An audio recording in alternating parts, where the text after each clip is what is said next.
the challenges related to organic certification and what farmers are dealing with in terms of the organic certification process and organic farming practices.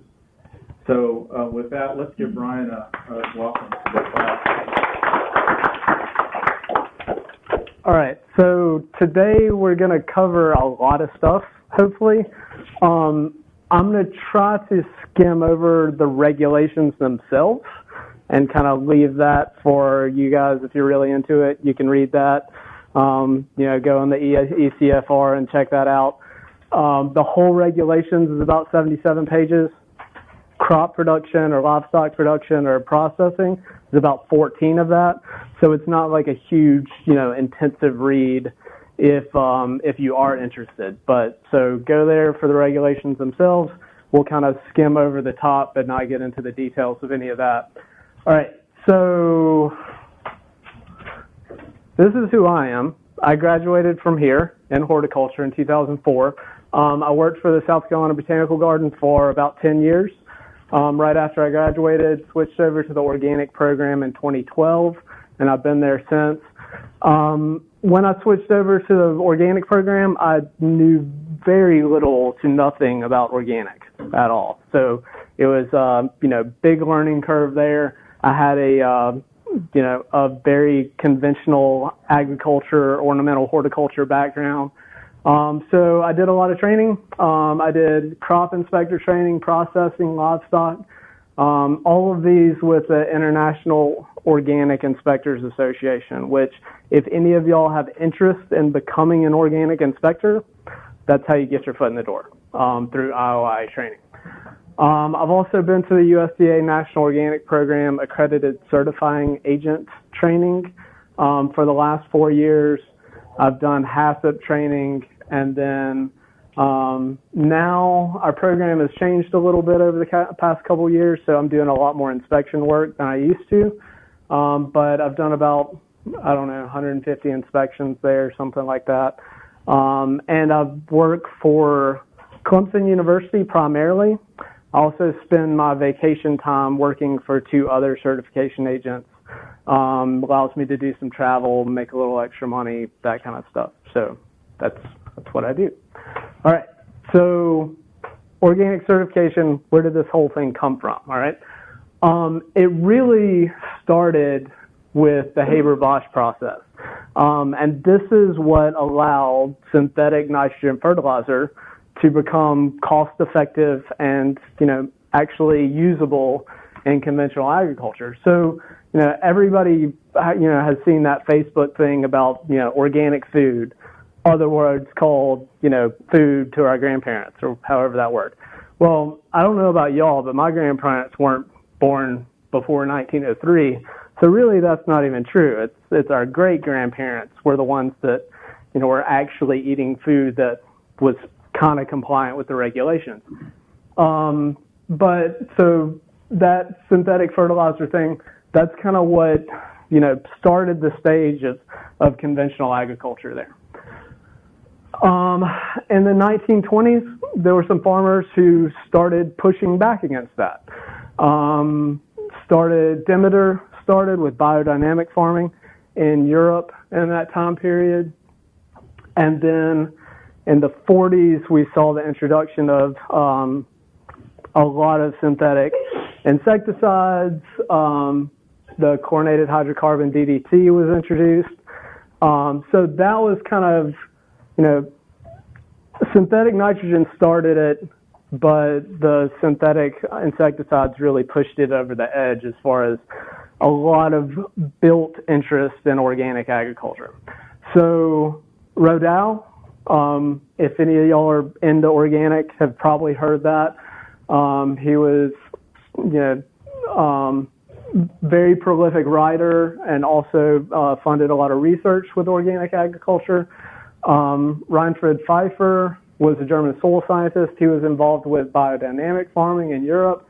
And then Paul Keene of Walnut Acres is really the first one to kind of commercialize an organic farm and start marketing a farm as I have organic practices. I'm different than a conventional farm. So he's the first one that kind of, made it commercialized, I guess. Rodale Institute is still in effect. It's still around. It's very prolific. Does a lot of organic research. All right, so we get to 1962. Rachel's Carson Silent Spring was released, and that's kind of when the mainstream public got an opinion on organic agriculture one way or the other. So in the 1970s, we saw the formation of these sustainable agriculture or organic farming associations. And so you'll see on here, Carolina Farm Stewardship Association. That was our regional organic certifier back in the 70s. And this was a pretty good system for a long while. The only problem was that Carolina Farm Stewardship had a slightly different standard than CCOF in California and NOFA New York in New York and Vermont and Midwest Organic Services and Maine Organic Farmers. Everybody was doing a little bit different of a thing. And so what that meant was when somebody from North Carolina or South Carolina sent a whole bunch of organic stuff up to New York, well, New York said, no, this isn't organic. We reject this. Might be the same standards, might be different, might be better, might be worse. It just caused a lot of problems with shipping things around different regions. And so because of that, we'll kind of skip back to that, I guess, in a second. 73, DDT was banned. That was the beginning of the EPA. So, that changed quite a bit. Of note, it's important to recognize that there's still a lot of chemicals out there that are on the market and coming off the market, recently banned. Dursban was banned in 2000. It's still technically on the market for some uses. Chlorpyrifos is currently under review. It was recommended for a complete revocation in 2007, but the California District Office or District Judicial Branch recently told the EPA, okay, time to actually do something with that. Get off your butts and make something happen. So it's under administrative review right now, and that's supposedly about to come off the market, within the next 5 years. All right, so back to all those regional certification agencies. The organic community itself started lobbying Congress for, hey, we want a set of regulations, we want federal standards, we want an equal playing field from region to region and from country to country. So in 1990, after 10, 15 years of lobbying, the organic industry finally got the Organic Food Production Act. So that was a big deal. I mean, it was the first time, and still, as far as I know, the only time when an industry actively lobbied to be regulated. That usually doesn't happen. But the organic industry decided to do it. So we have the 1990s Organic Food Production Act. And what that did was, among a few other things, was to form the National Organic Standards Board. Now, this is a group of 13 individuals, and they were tasked with actually developing the regulations for, coming up with the standards and for maintaining what's called the national list. We'll hit that in a second. But basically, all the regulations, either removal or addition, start with this group. It doesn't start with lobbyists, it doesn't start with legislators, but it has to start here. All right, so fast forwarding through a whole bunch of political stuff, in 2001, we actually got a published CFR, a Code of Federal Regulation. So it took from 1990 to 2001 before we actually settled on, hey, this is what organic is going to be in the U.S. Final rule became effective in 2001, in February 20th, 2001, and then certification agencies actually got accredited April 29th, 2002. So that was when certification agencies could actually start going out and certifying farms. So we got a 12-year gap there between, hey, we're going to have organic, and now we actually have somebody to certify a farm. All right, so the general requirements of the regulations. First, really early on in the regulations, operations must maintain records to document compliance. Why is that important? It's because it's a verified process program, so somehow the certification agency has to be able to see what's going on all the days of the year on the farm that isn't the 1 or 2 days or 3 days a year where the inspector is actually there. So record keeping is a big part of organic certification. Hopefully it's not onerous, but it has to be done. All right, synthetic substances are prohibited unless specifically allowed, and non-synthetic substances are allowed unless specifically prohibited. All right, everybody follow that? So we've got this thing called the national list, and it's sitting there at the back of the regulations, and that's what the National Organic Standards Board is saying, okay, hydrogen peroxide, that one's going to be a synthetic substance that's got a use in agriculture. There's not a non-synthetic thing that can do that job. It's valuable, it's necessary, and it's not causing, it doesn't have an environmental footprint or impact that's overly negative, basically. So that gets tacked on to the national list, and it's one of the synthetic substances that an organic farmer or processor or livestock operator can reach to beyond the non-synthetics. Okay? So natural substances, non-synthetics allowed, and then tack on a few synthetics. Yeah. Do they have synthetic explicitly defined? Yes. In the code? Yes. So a synthetic substance is anything not naturally derived. Mine substances,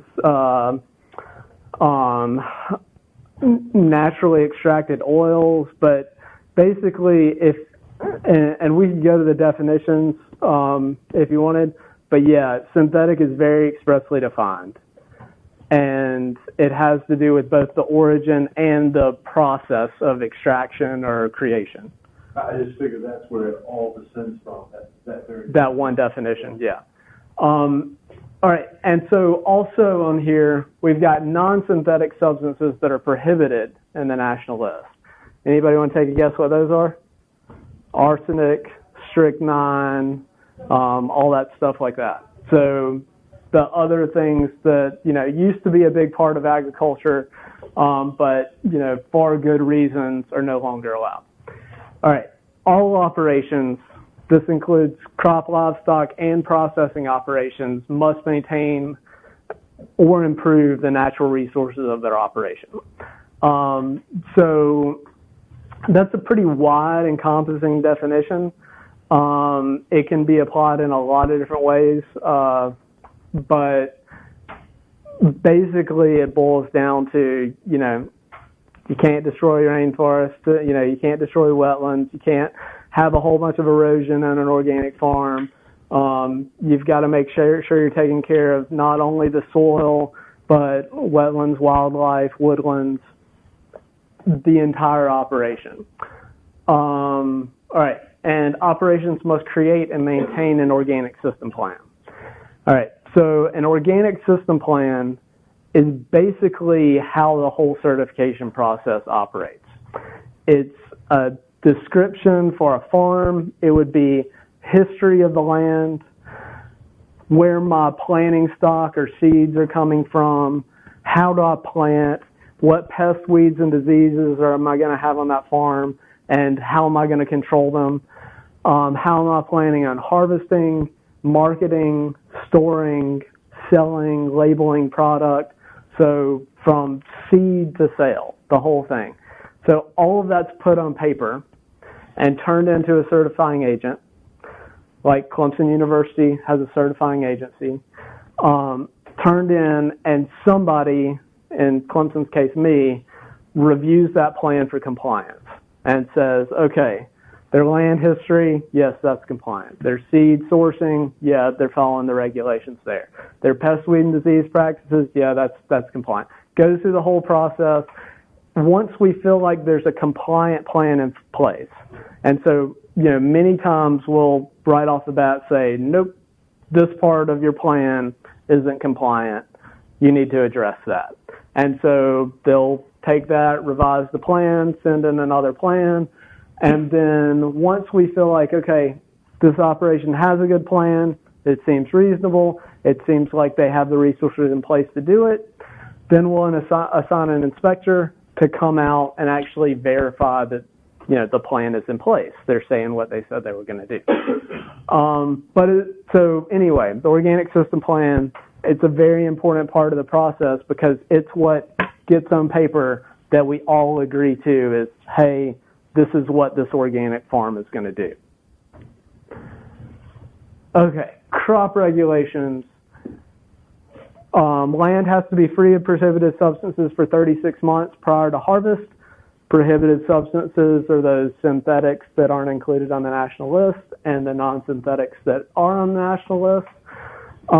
You've got to have consistent, careful management of soil fertility, compliant management of animal nutrients, and a tiered pest control system. And that's probably something that a lot of people don't realize, at least immediately when they start thinking about organic agriculture, is this isn't an input substitution game. We aren't, putting up the malathion and grabbing the spinosad and going to work, right? We're putting up those things and we're changing the way we think about pest control. It's mechanical and cultural controls.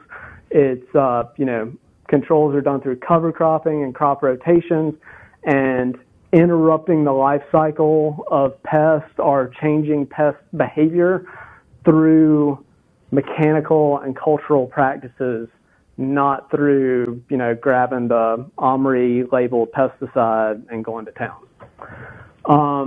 So that tiered pest control system, once you work through those bottom layers, eventually you can get to, okay, I've exhausted everything on the bottom. I'm going to reach for a synthetic from the national list. But it's not immediately, let's grab the, peracetic acid or hydrogen peroxide and go to work type thing. All right. Also have to have buffer zones to prevent the unintended applications of prohibited substances. So if you have a conventional farming neighbor, or you're a split operation that both farms conventionally and organic, you've got to have clear separation between those two operations, and you have to have enough of a physical barrier, whether that's in space or a structure or distance or time, whatever that is. You have to have a clear separation between my conventional inputs are going to stay over here. They're not going to drift past this buffer zone over to the organic farm. All right, livestock standards. I love the beaches. The cows on the beaches. Real organic farm, by the way. But all right, so organic diet. 100% of their feed has to be organic. Growth hormones and antibiotics are prohibited. Routine use of parasiticides in dairy animals is prohibited. For meat production, it's completely prohibited. So if you want a steak, it's never going to have a parasiticide applied. But if a dairy animal has mastitis, has some type of parasitic infection, you can treat with one of the allowed parasiticides and then allow a withdrawal period of 1 year. Animals can't be overcrowded.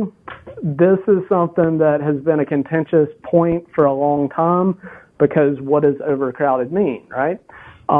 Everywhere else in the world has defined stocking rates, but the USDA did not.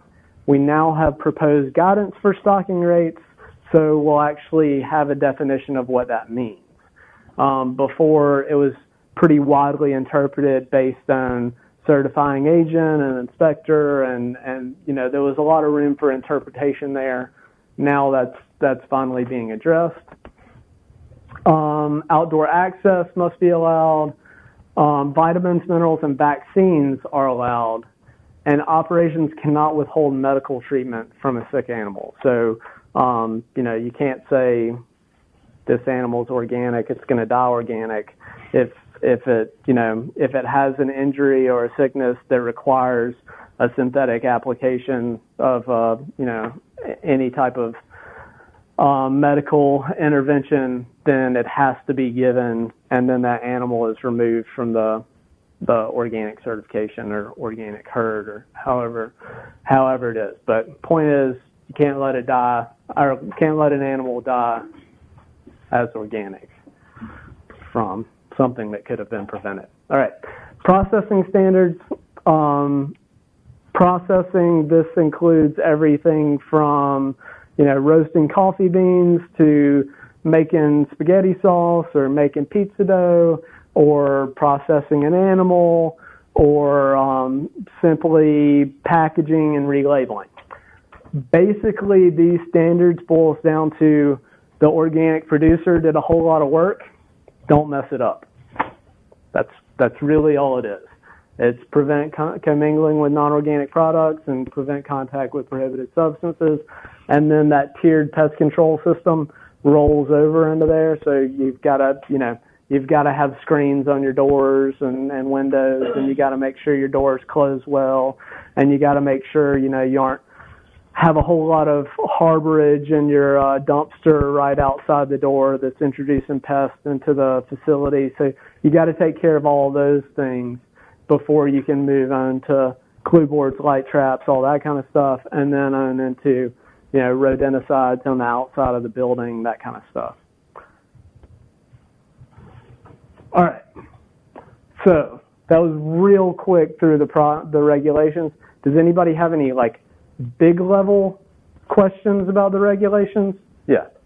Right. Again, if I am Seneca and I have a farm and I want to certify it organic USDA, yeah. You're my guy, right? You can call me. Cover that area. What if you don't like me for whatever reason and you won't give it to me, and I jump through all the hoops? Is there an appeals process? There is. So the certification process in general, if you're in Seneca, you don't have to choose me. You can choose any certifying agency that defines Seneca within their territory. You've got probably about 12 options. There's about 12 certifiers that would come to Seneca, and think nothing of it. I'd love to work in Seneca. So there's other options. It's a private market system. There's a lot of certification agencies. And there's also, with every certification agency, there's at least 2, in most circumstances, 3 people involved in every certification. So at Clemson, most of the time, I do a review, assign it to another inspector, and then after that, that file goes to my boss, the program manager, and she makes the certification decision. So you're getting 3 people's opinion involved in that. So hopefully that's taking out some of the bias.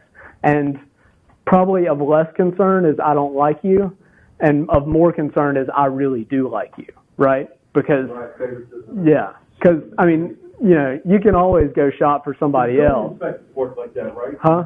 Building inspectors, and depending on who the regime is and where you live. There's certainly, with any inspection, regime, scheme, there's a potential for bias there. And so that's why this separation of duties is built into the organic program. for Yeah. is tracking what sort of a built-in safety valve there is. All right. So the organic inspection process. All right. Every operation has to be inspected annually. Okay. That's a requirement. You get at least one every year. During that inspection, like I said, we're verifying the organic system plan that was agreed to by the reviewer is actually what's happening. All right. We're going to review inputs. We're going to go through ingredients and verify that the flour and the pizza dough is actually coming from a certified organic source, that kind of stuff. We're going to visually inspect the field or the facility. We're going to take a look at pest control, soil health, diversity of species. I mean, that's one of, so I work with the invasive species program as well, kind of help out on that side. And one of the things that jumps out to me every time I go on one of the invasive species, because all of that's mostly with conventional farms, or at least a lot more of it is with conventional farms. As soon as I walk into a field, the thing that immediately pops out is when a conventional field has a weed problem, it's one weed. It's pigweed or Palmer amaranth, or this is their weed. When you go into an organic farm, Palmer amaranth is just one of 50 weeds that they have. The total weed population may be very similar as far as total weed count, but the diversity of species on an organic farm is going to be way different than a conventional farm. And all of that's because mechanical and cultural controls, they don't affect every species except one. That's Roundup does that. Roundup is very good at killing everything except for herbicide tolerant pigweed. So that's something that you can very quickly notice when you walk into an organic farm versus a conventional. All right, so we also review, and this kind of falls into the same thing, but reviewing pests, weeds, and disease issues. Usually you'll see a diversity of issues. You don't, on an organic farm, you rarely see one issue that's wiping out the entire crop. If something's wiping out the crop, it's usually a diversity of issues that are wiping out the entire crop. All right, so we also conduct unannounced inspections on at least 5% of our operations every year. Some operations get unannounced inspections every year. Some get, targeted unannounced inspections. Some are based on investigations. Some is just, hey, we haven't seen this operation in this season in, a couple years, so we want to make sure we get out there and see that process. So we do that at least 5% every year. All right, so during the inspection, primarily we do two things. We do a physical inspection, which is actually walking around the grounds, looking around, looking at buffers, looking at, the equipment, making sure there's not hydraulic hoses that are about to break because they're so afraid, making sure that, all the inputs in the barn and in the dumpster are actually on the list of what should be there, making sure everything looks visually on the up and up. The second part, and this is probably the part that catches most people that think they want to be organic inspectors off guard, is there's a lot of paperwork. I mean, we do a lot of auditing of these operations, and some of the best organic inspectors have no agricultural background. They, came from a banking system, came from, finance or econ, and they know how to audit. And so with the audit, we're looking at two things primarily. Traceability of the product, and this is really gonna hit both the top and the bottom. Traceability is making sure that All right, so the tractor trailer load of corn that you harvested and sold, all right, we want to make sure that, all right, that was corn that came from here, that it came through a combine that was either dedicated organic or was properly purged. We want to see that, you know, if it came from, if the combine came from another operation, that, you know, whoever the contract operator was knows how to purge the equipment, knows what your process is, has documented that. We want to see what field and when it was harvested. We want to see all the inputs that happened on that field. And that includes when sprayers go out, we want to know, okay, was that sprayer a dedicated sprayer, or was it appropriately cleaned? When was it planted? Where did the seed come from? Was that organic seed? If not, did you verify that it will, you know, that seed wasn't commercially available in organic form, and then go on to buy untreated seed? Is that seed not genetically modified? And did it come from a field that was on your system plan and was a compliant field with, you know, at least 3 years of no prohibited substances? So verifying the whole traceability, yes. You get a second. Would you go into how far GMO is allowed and is not allowed, and what's the standard for stuff like that? Yeah. Okay. So the organic regulations say there are no well, yeah. Let me quote this more closely. Excluded methods are prohibited. So excluded methods is genetic modification that includes all the different forms of, you know, all the different aspects of different methods of genetically modifying an organism. So they're all prohibited. There's no allowance. But it's a process verification.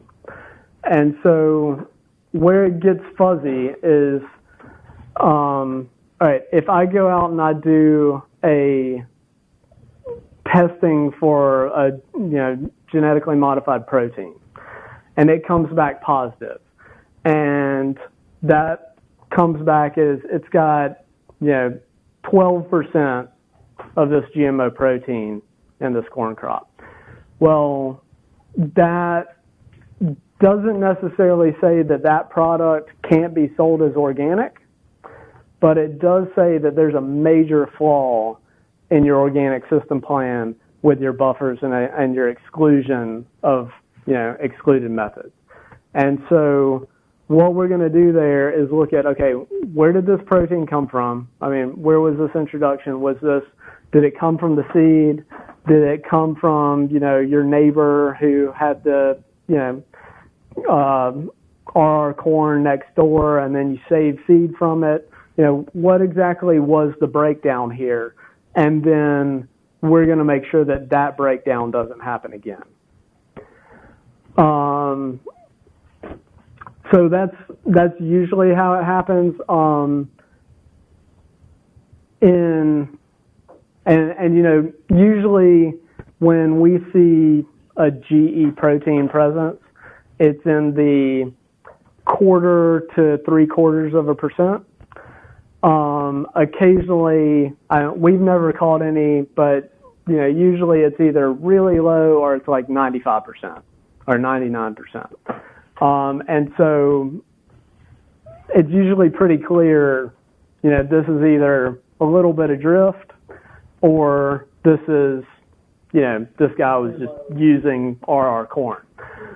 So I don't know, does that answer your question? Or I'll ask you more specific. yeah. Yeah, I was going to ask a question like what's so negative about GMOs that you guys have to regulate them so much? Like, what's the negative side effects that could cause? So from my perspective, from your company's perspective. Well, so and from my company's perspective, they are prohibited in the regulations. Is that it? I mean, my opinion doesn't matter. You know, no, I didn't know if there was any scientific explanation for why we cannot have GMOs. Yeah, personally, I don't need to get into that. Oh. Because it's it's prohibited in the regulations. And so, like, if you want to talk about it over a beer, I'd be happy to talk about it.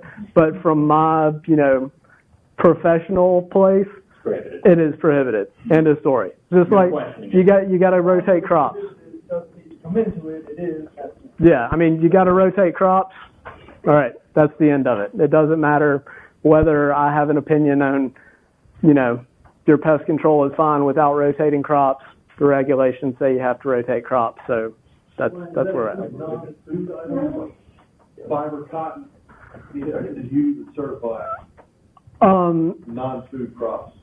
Yeah, so we can certify any agricultural product, food feeder fiber, intended for human or agricultural consumption.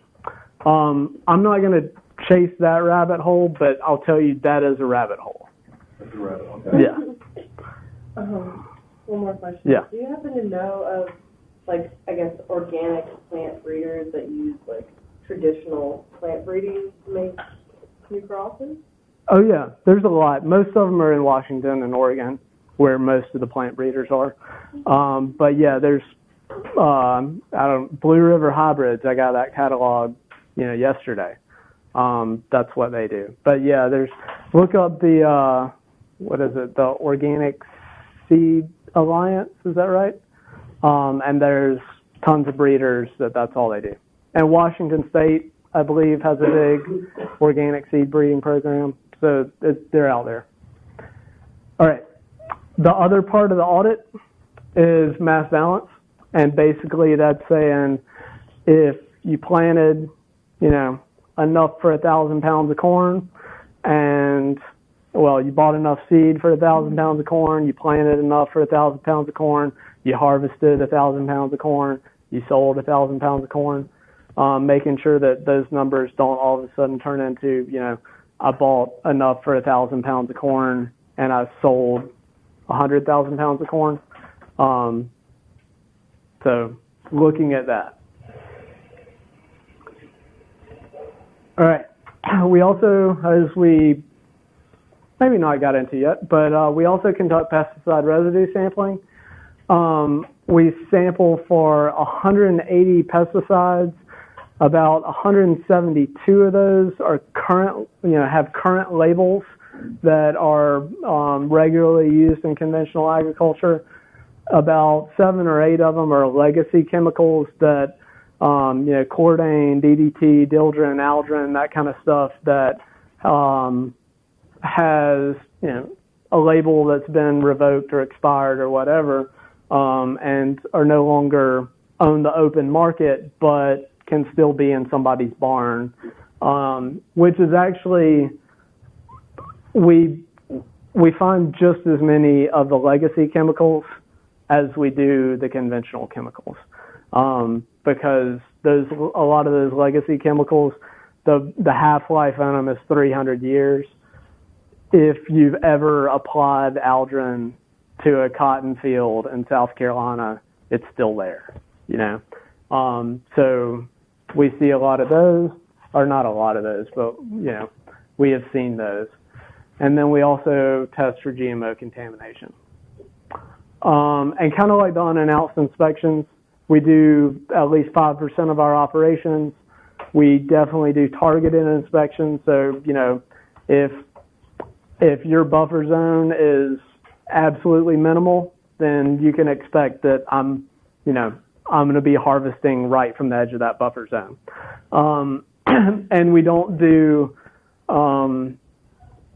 delineating sampling. So if the Department of Pesticide Regulation came out and did sampling because of a drift issue, they'd want to know, how far did this go into the field? How bad of a drift issue was this? We want to know, was there drift right on the edge? Because, if it's on the edge, then it's in that field. And so, that's where we want to take compliance action, right there at the edge, in the most probable spot for drift to be. Okay, and then at the end of an inspection, we'll have an exit interview which is basically reviewing all the findings of that day with the operator so that we can sit there and argue about it. Now, so that it's clear to the operator what was found that day and there aren't any surprises later on. You know, we don't want to be in the situation where, you know, Ryan said the buffer zone was 2 feet and it was nowhere near enough and there were conventional applications next door, and we get back and the next week said, no, Ryan had no clue what he was talking about. He wasn't listening to me because of the chaw in my mouth.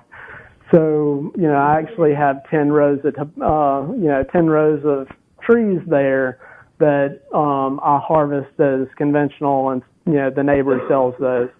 And so those aren't going to the organic side. So clearing up any discretions there. The average inspection is about 4 hours. I've definitely done a 2-day inspection before. The fastest inspection I did was about probably an hour and 15 minutes. And our operations range from, you know, a 1/4 acre garden to 1,300 acres. I've seen everything from a 6-cow dairy to a dairy processing center that does about 1 million gallons of milk a day. So there's a huge range in the operations that get certified, and that was intended by the regulations. They were intended to be flexible and fit any scale, any scope of operation. I think we covered that. All right, questions. And I'll just note that I will give this this PowerPoint to Kelly to distribute, and behind this is all the regulations summarized. So if y'all have any like terms defined or anything like that, you can get into that at your leisure. I followed those, Ryan, and I'm not splitting hairs. I'm genuinely fascinated with this. Come up with an inspections regime that's new and basically invented out of whole cloth in the last 30 years. If you take something natural out of a product like lactose-free milk, does that create complications with an organic certification? If you... Or the other way with it, you're taking a natural product, but you're removing something natural out of it, not replacing it with anything else. If you remove that in a natural way, so if like lactose-free, I think you can do that with mechanical filtration. So that would be a non-synthetic method, and so that would be allowed. Now, if you did that with, you know, some type of binder or solvent or something like that, you know, was breaking apart those, then yeah, that would be prohibited. So it's method, right? Right. Process. What solvents are allowed? Any non-synthetic solvent would be allowed. Different alcohols? Yeah. I'm not a materials expert. I depend on some friends at Washington State for a lot of that. But yeah, I mean, there are some, certainly alcohols. Definitely a lot of labs in Washington checking for solvents too. Yeah. So I'm trying to get this straight. So you're a private company that's federally regulated. Yeah, so the USDA, National Organic Program, accredits certifying agencies. Okay. All right. So Clemson happens to be the one that's a university, but there's also state departments of ag, like Washington State Department of Ag, and there's private companies like Quality Certification Services in Florida. So all of those basically come up with the equivalent of an organic system plan, just much bigger for accreditation application. We submit those and we get our program accredited. Now, after you do like a site review and you go and you check like a farm and whatnot, do you submit your final results to like federal? They come and audit us every 2.5 years. You come and audit you every 2.5 years. Yeah. But let's say you come to my farm, you don't give me the review that I like. I just look at you and say you're fired, and I just go to the next guy. Is that possible? Yes, it is possible. Okay. And so Yeah, and you're free. You're free to do that. Okay. But once you have a certification history, Yeah. it stays with you. And so, That's my question. So they Yeah. log all of this, like so yeah, we have a USDA Organic Integrity Database, which you can log onto and go see. And it's got suspended operations, revoked operations, currently certified operations. It's got all their history right there, so you can see it. So even a private agency is required to. Everybody's Okay. required to dump all their information there. Cool. It's public information, Wonderful. as well as certificates. So if you want to see somebody's certificate, you can call me, email me and say, hey, I want to see this operation certificate.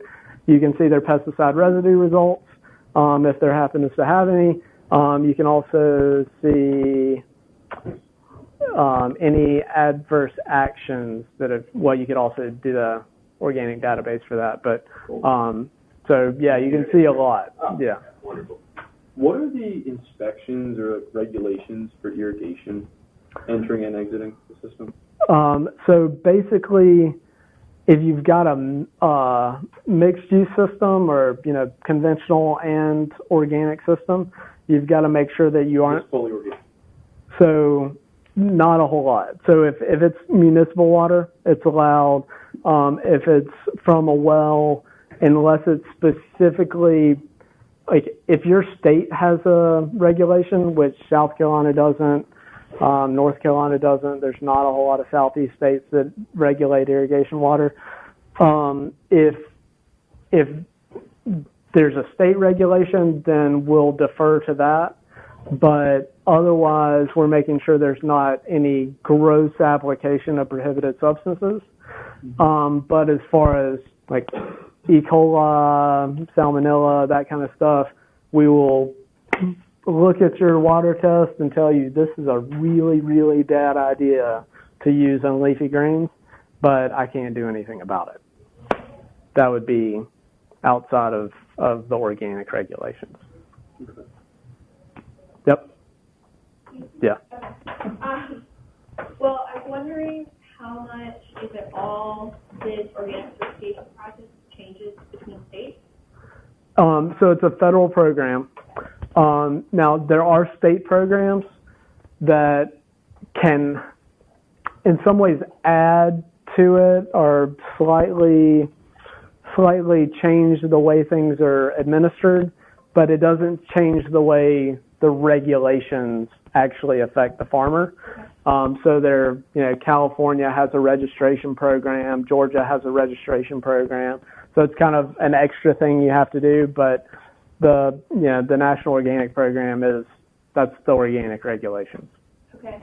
And then do you find that, is there a difference in how easy, it's not easy, but how difficult it seems to be between livestock and crop farmers to be certified? Like, would you say that it's harder to be certified for crops or harder to be certified?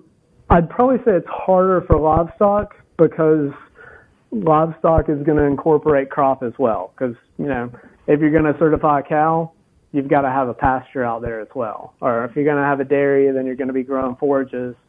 So there's more going on with livestock than there is with crop. So yeah. Also, is there can you, I'll use the term get in trouble, or if you have regulated organic so that what you're feeding your animals is organic, but you're not striving to have organic beef, but you're trying to feed them organically. Does that make sense? So you're not regulating the medicine and the treatment the same way? Yeah, so if you don't put organic on the steak, then you aren't going to get in trouble. Can you say fed with organic? Yeah. Okay. Yeah. Fed beef, but not organic. Right. So in general, if you are being honest with your marketing, the USDA is not going to take issue with it. It's if you're saying my beef is beyond organic beef, or the organicness beef, or you're using that term to try to modify your product in a way that implies it's organic, then the USDA is going to have a problem with that. But if you're being clear with what your practices are, my beef is fed organic, my beef lives on organic pastures. If you certify the pastures, or, receives organic feed, that's compliant. Yep. I just wanted to, organic livestock producers, the challenge also because on the processing side, so for example, that's a good point. Gibson Farms is the only certified organic beef producer in South Carolina, as far as I know. There's one more. Oh, there's another one. Yeah. But because the processor is not certified organic, correct me if I'm wrong, he cannot put the organic seal on it. Yeah. So he has certified organic cows, but since we don't have an organic processing plant in South Carolina, and he doesn't have access to one, he can't put organic beef or, organic flank steak on the package. He's got to stop with, my farm is certified organic. This came from my farm. I put organic until I got it to the processor. 98% organic. Yeah. It's almost there. Ryan, I had a question. You mentioned that there was a place that you could go online and look up like the pesticide residue results for a certified operation. The residue results are not on that database, but the residue results are part of what's considered public information. So you can, request those for a certain operation from a certifying agent. Is there an equivalent to conventional farms? So there's no way to find out what farm are you using or capital residue?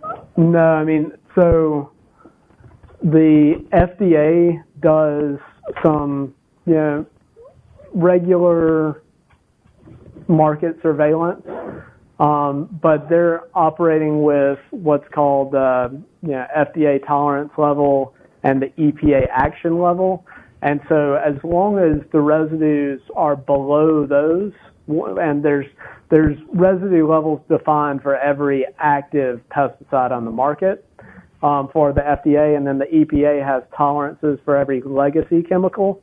As long as you're below those, then it's fine. It goes to market. And for a lot of them, they're pretty high. I guess that's kind of a subjective statement, but they're what a lot of people consider pretty high. But yeah, for organic, we have we operate on 5% of that is when we exclude sale, and then we always follow up to see where that pesticide came from. Yes. I just want to say, students that have to go, feel free.